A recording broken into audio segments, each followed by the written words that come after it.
Hey everyone. So we all know fishing is brilliant for gold right now in Season of Discovery, but my goodness, it's such a pain.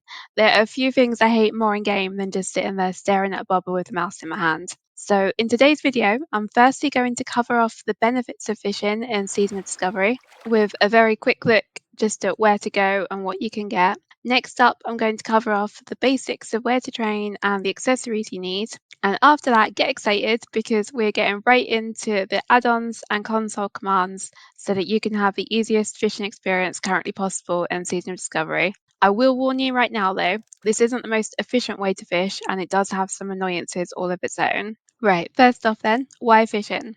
So fishing doesn't require combat, and with the use of lures, you can fish in areas that are higher than the standard 150 that every other profession is currently at. You don't just get fish, you also get boxes. The mithril ones are currently the highest.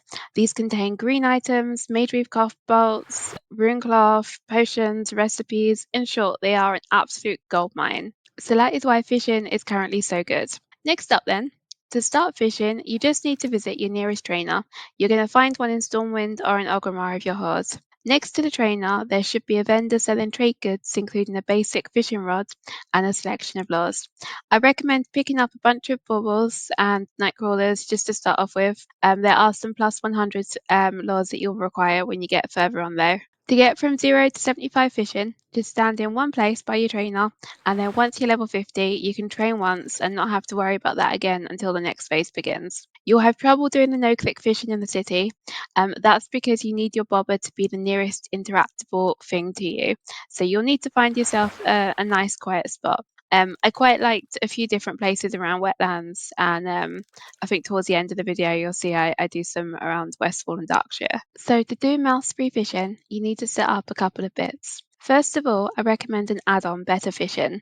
You can do this without the add-on, but it takes away a big chunk of the preparation, so I definitely prefer using the add-on. This add-on does two things. First of all, it allows you to edit the sounds you get to alert you when you have caught a fish, so you don't need to stare at the bobber. Next up though, it allows you to set cast and catch onto a single keybind. On the video you can see I've set this to B. Once the add-on's installed, go to Options, then Key Bindings, find Better Fishing and just set the key binding the way you usually would.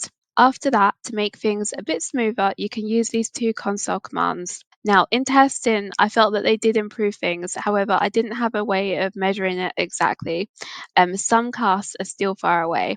That's the main problem with this is that sometimes when you cast, if your bobber goes too far away, it's not in range and you won't be able to catch your fish. So the console commands are on the screen and they're also on the description of the video. But it's /console soft target interact arc 2. That's the first one. This increases the arc for the interaction. And then the second one is /console soft target interact range 30. And this increases the range for the interaction. With your current setup then, as long as you've got your rods equipped, you can just press B or whatever you've bound it to cast your rods and then B again to catch your fish. There's no mouse involved. If your cast is out of range though, the catch won't work. When that happens, you can either jump or take another action to cancel the fishing cast, or you can just sit it out and cast again in a moment. I felt like if the bobber went out of range, it would happen perhaps 3 times in a row, and then it would be fine again for another 7 to 10 casts. So the method isn't perfect. You need to be out of range of other clickable things, but once you've found a good spot for yourself, you can settle for a while and just crack on while you watch something on your other screen. It's 100% better for me than focused fishing, I know that much. Once you reach the appropriate fishing skill, you can pop along to Tannerus or Stranglethorn Vale and look for some wreckages to fish. Fishing from a specific pool or wreckage, it doesn't make a big difference if you're using your mouse or your keyboard in my opinion, as you're still required to be focused on finding it. So you can also use a controller like an Xbox controller for this method. You use the command /console GamePadEnable 1. So this is enabling the controller, and then you go into the key bindings and set a controller keybind in exactly the same way as you would have set your normal fishing keybind. When you've finished with your fishing and you want to disable the gamepad, you do /console GamePadEnable 0. So I've just tried it a moment ago myself and it works fine. Weirdly, my controller wire is so long that I think if I could set up the sound loud enough, I could probably go and cook dinner while I fish using this method. So that's everything from me today. I really hope you found this useful. If you did, if you could take a moment to like and subscribe, that would be amazing. And if you do try this yourself, I would really love to hear your thoughts. As I said, I know it's not a perfect method, but as someone who actually hates fishing, this makes it a little bit more bearable for me. I hope thanks a lot. Bye.